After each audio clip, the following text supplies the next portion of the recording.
لأن البعض يكون في استقامة فتجده أغفل ما يكون عن حمد الله وشكره. النعمة تحتاج إلى شكر. إذا جلست في مجلس ذكر فسمعت آية من آيات الله أو حديثا من حديث رسول الله فاحمد الله أن الله علمكها. وإذا وجدت علما أو وجدت شيئا يدعوك الاستقامة حمدته، فإذا حمدته زادك الله.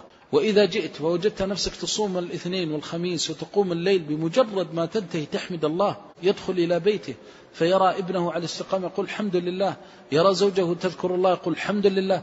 فما دمنا نحمد الله على استقامتنا واستقامة ذرياتنا وأزواجنا فإن الله يتأذن بالزيادة. من الناس من أعطاه الله الهداية فما قام إلا شكر الله، ولا قعد إلا شكر الله، ولا أصاب خيرا إلا ذكر الله، حتى يبلغ الدرجات العلى في هدايته. من الناس من يصلي الصلاة ولا ينسى شكرها حتى يرجع إلى بيته، يقول من أنا حتى يخرجني الله في ظلمة الليل في هذه الظلمة إلى بيت من بيوته؟ من أنا حتى يرزقني الله هذا الخشوع فتأثرت بقراءة الإمام؟ من أنا حتى رزقني الله الصف الأول؟ من أنا حتى رزقني الله عز وجل الخضوع وحضور القلب للتلاوة والتسبيح والتحميد والذكر؟